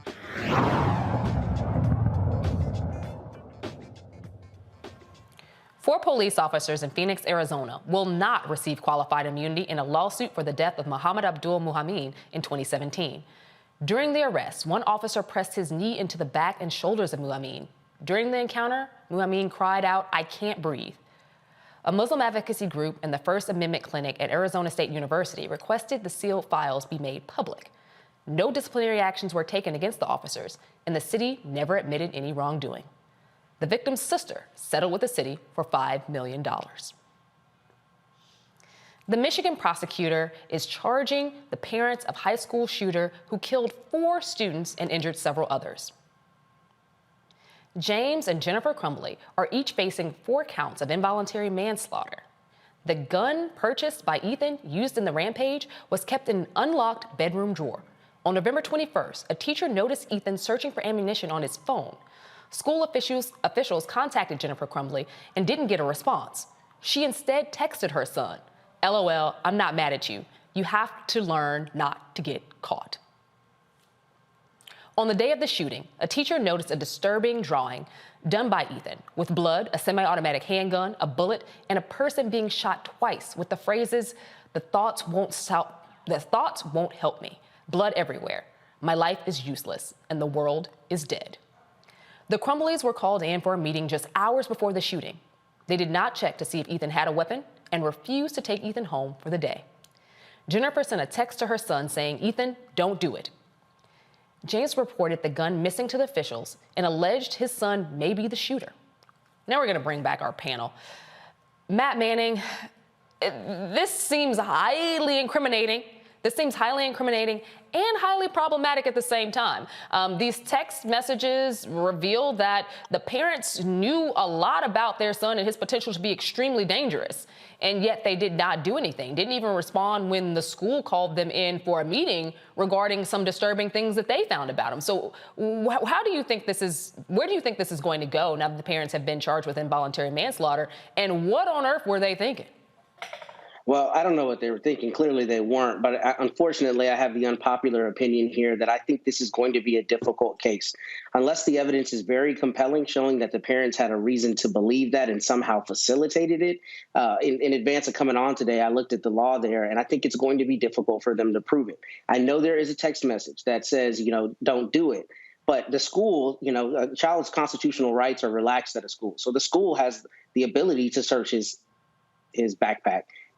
And my understanding is there was a locked weapon that was found at the home. So obviously, I hope this goes the right way and that there's justice, because this is an incredible tragedy. But I do think they're going to have a tough time making this case unless there's more compelling evidence than just that.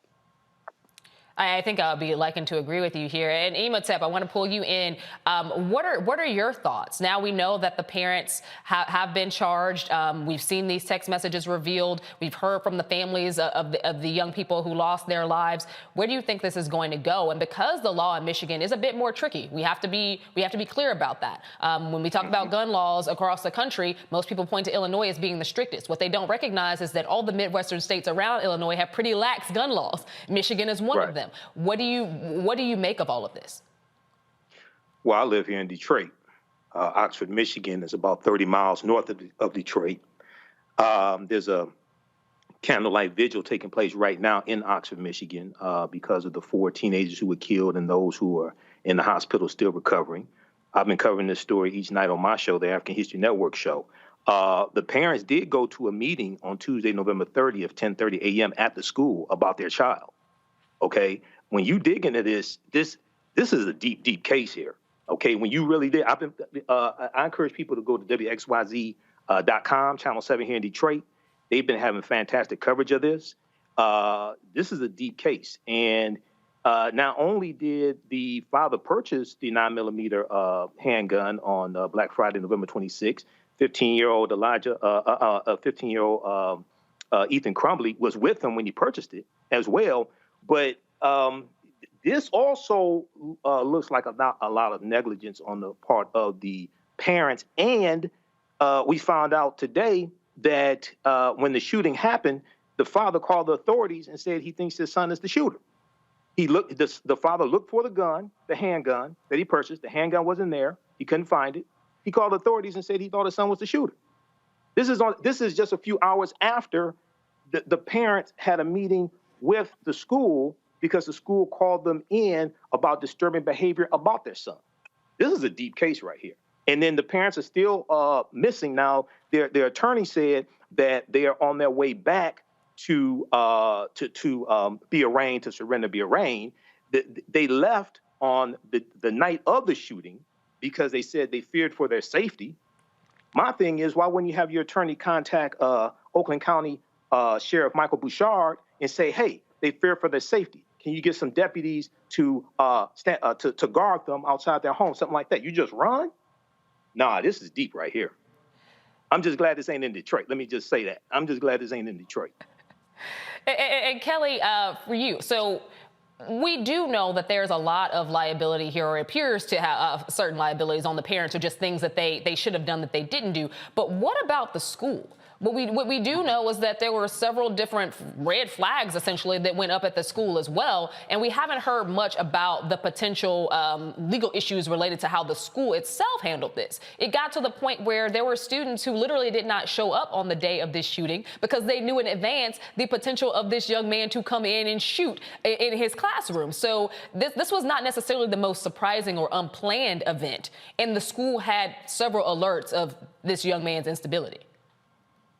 Yeah, and that's like what Michael Imhotep just said. This is a tricky case because if you're going to charge the parents for negligence or, accessory act after the fact, what have you, whatever the charge it may be, you need to also charge the school. Now, I don't know if it'll be a criminal case so much as a civil one, because I don't know whether the it rises to a criminal case, but certainly a civil case is possible here, because if you're saying that the school had notice, ample notice, and more or less evidence that they had a troubled child in their midst, then you need to consider the fact that they didn't do their due diligence either.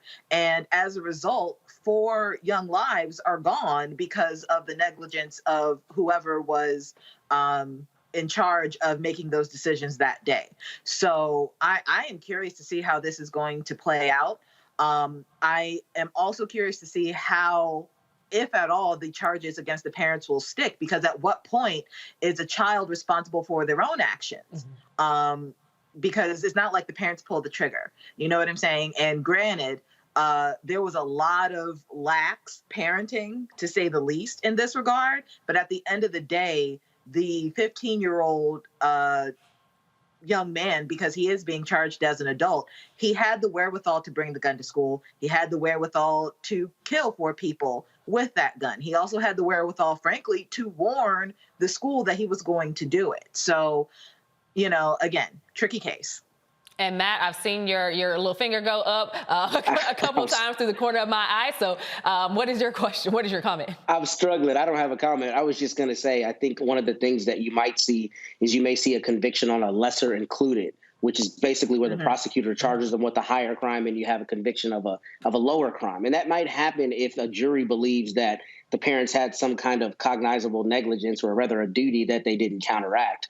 But I think involuntary manslaughter is going to be very tough for those exact reasons that Kelly expertly laid out. I know it's a serious case, Michael, but I mean, in a court of law, it's going to be tough to prove this one, I think. Absolutely.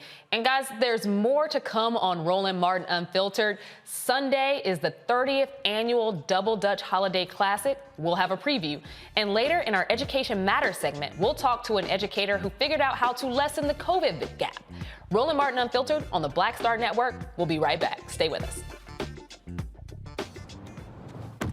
Oh, that spin class was brutal. Well, you can try using the Buick's massaging seat. Ooh, yeah, that's nice. Can I use Apple CarPlay to put some music on? Sure, it's wireless. Pick something we all like. Okay, hold on. What's your Buick's Wi-Fi password? Buick Envision 2021. Oh, you should pick something stronger. That's really predictable. That's a really tight spot. Don't worry, I used to hate parallel parking. Me too. Hey.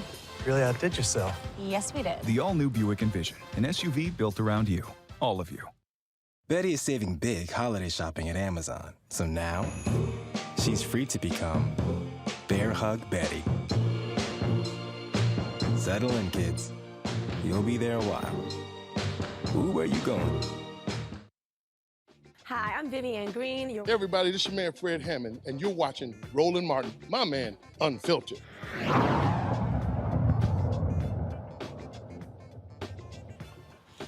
On Sunday, the National Double Dutch League will host the Holiday Double Dutch Classic at the world-famous Apollo Theater. Lord knows I can't do double dutch, so maybe I'll learn something in this segment. Joining us now to share more about the importance of the sport and details about the tournament this weekend is board member of the Double Dutch League, Dolores Finn-Layson. Glad to have you. Hi, thank you. Absolutely. So can you tell us a little bit more about this weekend, its significance, and what do you have to say about this new wave of generation? Double Dutch has lasted for so long, and so many people are excited about it. So what does this weekend hold, and how did you get involved? Wow. Actually, I'm on a championship team. This is going back some years, of course. We were the first professional team. We're known as the Fantastic Four Double Dutch team. However, this Sunday's event, which is going to be spectacular, it always is, it is the 30th annual Double Dutch Holiday Classic, as you mentioned. David Walker is the founder of this wonderful event. He is actually the individual who first governed the body of the sport of Double Dutch. He recognized early on that there was nothing for young girls to do and to call their own and to get out there and showcase their talent and their skills, especially in a street sport. So I do applaud his efforts for that, for sure.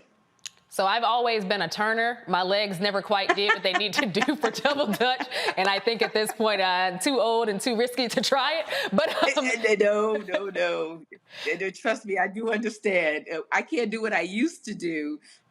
But the thought is still there, and the desire is still there. But these young kids are fascinating. I love the fact they come out to compete. I'm a native New Yorker, and when we were competing, you go big or go home. And of course, we went out there, we went big, which made us unique and phenomenal. And I would say we were just simply fantastic, which got us recognized, and we did a lot of extraordinary things worldwide.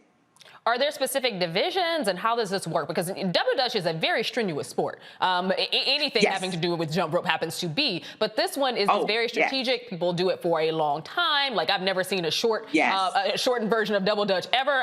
Like I said, I turn or I watch.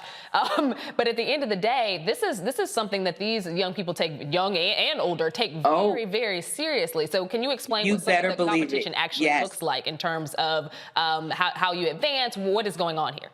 Okay, there are 3 categories. There's the speed competition and compulsory and freestyle fusion, which is what everyone loves. That's when a team can come out and showcase their talents. And let's not get it twisted. You need balance, resilience, coordination, timing, and yes, gymnastics. All is a part of double dutch today, competitive double dutch. And what happens when you win? Well, of course, bragging rights, but you do get trophies. There is some monetary gifts, and there's jackets, and all kinds of fun. I'm sorry? And your recruitment process. So how do people get to the tournament? Is this something that you recruit from across the country? What are some of the steps to make it to the tournament level? Yes, well, anyone could come and enter the competition. I would strongly suggest people just, get familiar with the competitive sport of double dutch, because it is totally different from street sport, the street sport of double dutch. Once again, you're competing, and you want to be the best that you could possibly be when you get up there on stage, especially at the Apollo. You want to give it your best shot, and you're really going to need some discipline to do what's needed to be done in order to win. And like I said, they come big at the Apollo. So I'm always floored when I see these young folks come out to compete. And it's usually started, I think, 4th graders on up. Yeah, they come out. Well, you definitely can't not come big. It is the Apollo. It comes with all the history associated with it as well. Yes, indeed. You mentioned at the top of this segment about what this meant to young girls, specifically giving them something to do in terms of being active, something that they could do outside. When we think of some of those sports, a lot of them have historically been geared towards boys, not necessarily girls. So what have you seen in terms of the growth and development of some of these young women from taking part in a sport like double dutch? Well, it was like when I was jumping, it was like about time, because the boys had basketball, they had soccer, they had football. What did girls have? We didn't have anything. And that was kind of depressing. So the fact that, you were able to jump double dutch and jump well, and to get out there and say, wait a minute, this is now a competition. Not only am I representing my hood, we got to represent the state, and then we got to represent the country. So it was fascinating, all from a street sport. Is this double dutch tournament going to be streamed anywhere? Where can we learn more? Where can we help to support you and what's going on with this? Because it seems so exciting. Oh, it's phenomenal. You can start by going to the National Double Dutch League. Go to their website. You're going to see some fascinating things, a lot of great footage. The ropes that are used in competitive double dutch, there is a difference. Back in the day, we used whatever we had. Like, the cable guy thought he was just dropping off the cable, right? No, we took some of that cable and we used it to go outside and jump double dutch. So, yeah, we were very innovative back then. Whatever it took, just to get out there and just jump. I'm going to bring in the panel to ask you a few questions, because I know that their ears are burning. And if any of you guys have any double dutch experience, don't make fun of me, because I still don't. But we will start with you first, Kelly. I too am kind of not a double dutch person, not even gonna lie to you. 2 left feet, and my turning skills were trash. But my question to you is, what is the process for young girls to get to the level of professionalism in this sport? And are there like I'm in DC, are there other what's the word? Are there other events like this elsewhere in the country, or is this kind of like the big shebang each year?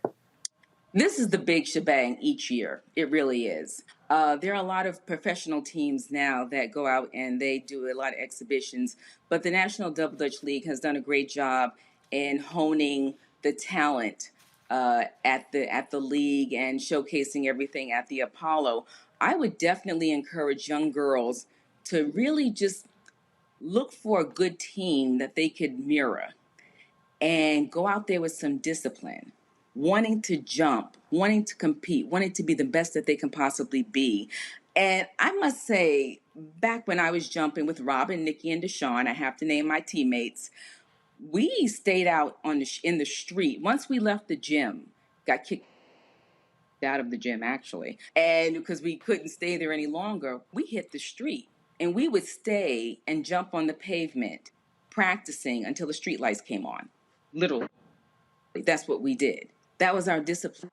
But we wanted to be the best that we could possibly be. I think our young people have a lot of distractions, and that's a little disappointing. But it's a great athletic sport. Matt Manning, your question. I might have missed this earlier, but did you say how many competitors do y'all expect in the Classic? Oh, wow.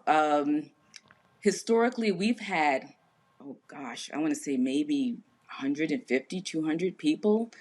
We have a lot of international teams, believe it or not, come and compete at the Apollo from fourth grade on up. We have an open division. They're usually college students or those adults who just want to continue to jump and compete, show their skills. And I would love for younger people to just come out and just get involved. There's a lot of things they can do. And I know the PSAL have also an organization. They also have a public school league, and you can go and get involved with Double Dutch. But yeah, start with your local school, public schools. Once again, hit up the league, find out what's happening. There are a lot of teams out there that would love to coach and mentor. And Michael. All right, Sister Walker, thanks for coming on today. This is like a great opportunity. I'm Dolores Finlayson, and I apologize. Sister Walker is running around for Sunday's event. Oh, okay. I'm sorry. I was looking at the rundown No, sheet here. it's Okay. right. All right. In middle school, I participated in the jump-a-thon, and I learned to jump rope. We really didn't do double dutch a lot, but I have a deep respect for the cardiovascular conditioning it takes to be able to do double dutch. Yes. Okay. Very quickly, I don't know if you mentioned this or not, but can you talk about the origins of the term double dutch, and then also after people win the contest, things like this, are there opportunities for endorsement deals for athletic gear, Gatorade, things like this, guest appearances on TV shows, movies, etc.? What happens what's life after winning the championship? Life after double dutch, or after competition, I should say. Well, I could definitely use myself as an example. The Fantastic Four double dutch team, after we competed, matter of fact, we were the first professional team. We went on to do 2 McDonald's commercials, featured in a documentary. We traveled abroad, went to Germany, France. Went to various cities doing exhibitions. And countless other things. We performed at the 76ers halftime show. I could go on and on. That's what we did. Okay, excellent. And origin of the term double dutch, if you could quickly, if you don't mind. Oh, there's a little misconception about it, but I've heard the Dutch actually brought it to New York City and the sport of double dutch. And that is where I've known it to start from. But that's still a little suspect, I think. But of course, we inner city kids taking the sport and just taking it to a whole nother level. Right. Okay, thank you. You're welcome. Absolutely. And like I said, I knew somebody on this panel was going to say it and, you know, talk about how well they were at this activity. I still feel horribly embarrassed that I am not only really not good at it, but actually horrible at it. But I am so thankful that you joined us and got to speak a little bit about what's going on. This tournament is fantastic. I'm thankful for the amount of young Black athleticism, as well as people of all ages who are taking part in this, because as you said, and I've seen it, it is a very strenuous activity, cardio to the 10th. So congratulations on your work. Love to have you. Thank you. Be sure to let us know how the tournament goes. And I will. Getting ready to go to break. But thanks so much. You're welcome. Thank you. Take care. Stay with us. You're watching Roland Martin Unfiltered on the Black Star Network.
Time to be smart. When we control our institutions, we win. This is the most important news show on television of any racial background. Y'all put $2, $3, $4, $5, $10, $15, $20, $30 on this and keep this going. What you've done, Roland, since this crisis came out in full bloom. Anybody watching this, tell your friends. Go back and look at the last 2 weeks, especially at Roland Martin Unfiltered. I mean, hell, go back and look at the last 2 days. You've had sitting United States senators today, Klobuchar and Harris. Whatever you have that you can bring to Roland Martin Unfiltered to support it, please do, because this information may literally save your life. Watch Roland Martin Unfiltered daily at 6 p.m. Eastern on YouTube, Facebook, or Periscope, or go to RolandMartinUnfiltered.com. Support the Roland Martin Unfiltered Daily Digital Show by going to RolandMartinUnfiltered.com. Our goal is to get 20,000 of our fans contributing $50 each for the whole year. You can make this possible. RolandMartinUnfiltered.com.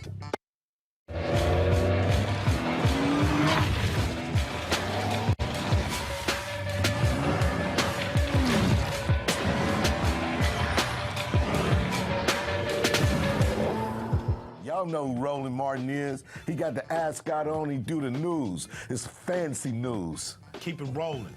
Right here. Rolling. Roland Martin. Right now. You are watching Roland Martin Unfiltered. I mean, could it be any other way? Really? It's Roland Martin.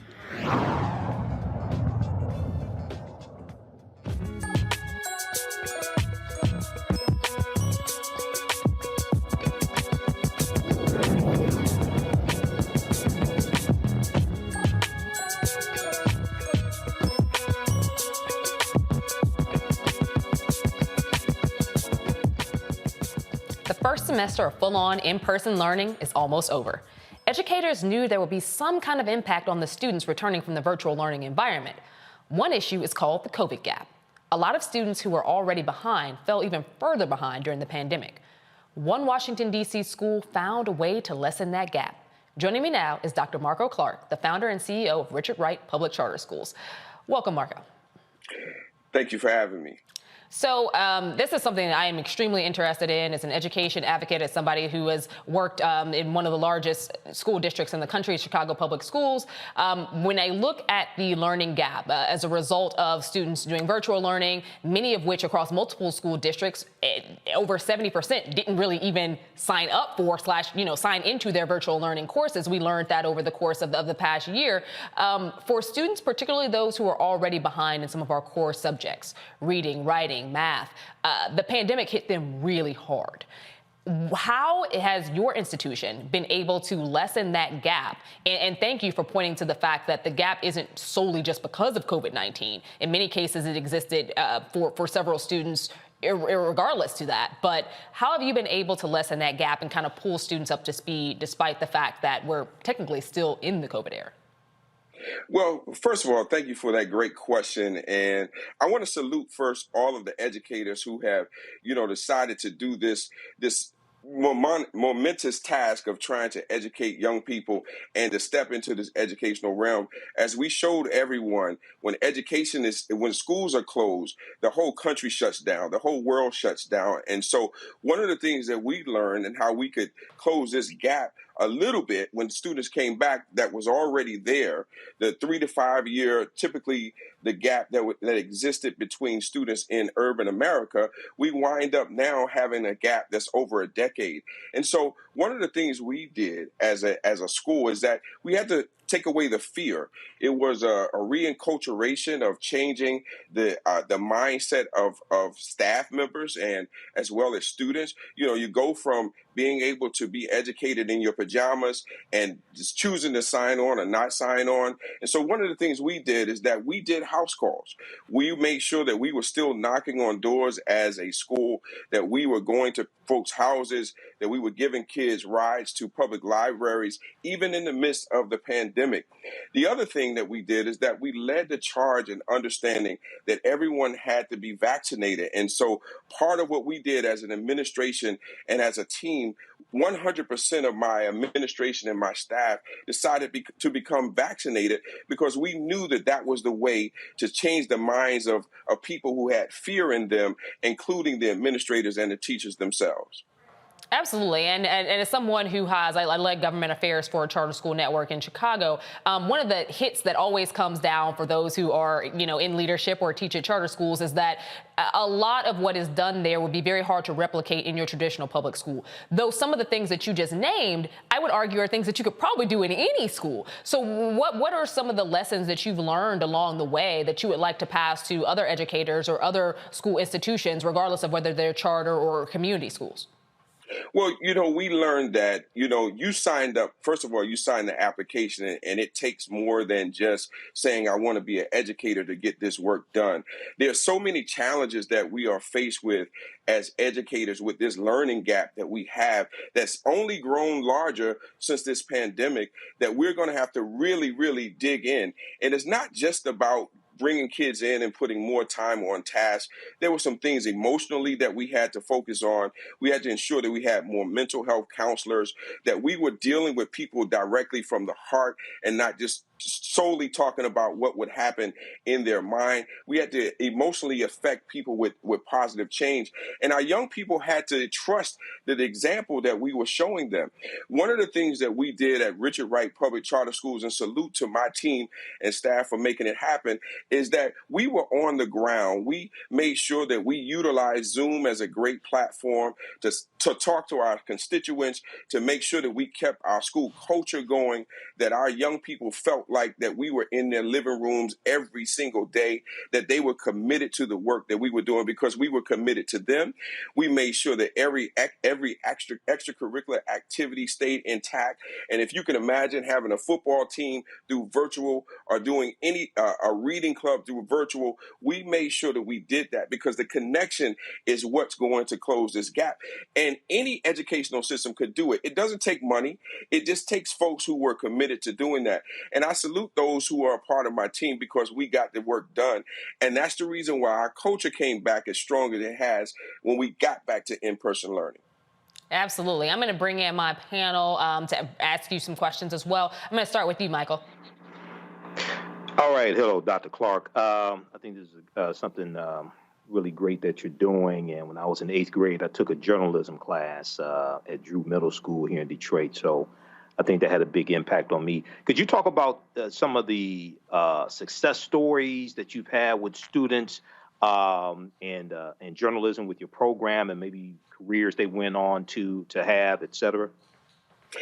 I'm excited to talk that because of the fact that we've had 100% of our seniors are accepted to 5 or more colleges and universities. And during the pandemic, we were able to get these young people into colleges, 5 or more colleges and universities per student. And those individuals have gone on to become mass comm majors, journalism majors at colleges all across the country. We were awarded over $4 million in scholarships with young people who were working during this pandemic. The success story is that we have students who have graduated with journalistic backgrounds who have come back to now work at Richard Wright Public Charter Schools, and they are teachers, administrators, IT directors in our organization, and they are doing the work that we trained them to do during the time that they were in school. And so for that, we are so grateful and thankful that our mission is actually working the way it's supposed to. All right, that's great. Thank you. And Matt. Congratulations on all your success, Dr. Clark, and what you're doing for the kids. My question to you is, what have you found to be the role of parents in terms of being effective in helping y'all facilitate the lessening of that gap? You know, we have not let parents off the hook at all. We made sure that we kept them in the gap at all times, that we were speaking to them on a weekly basis directly.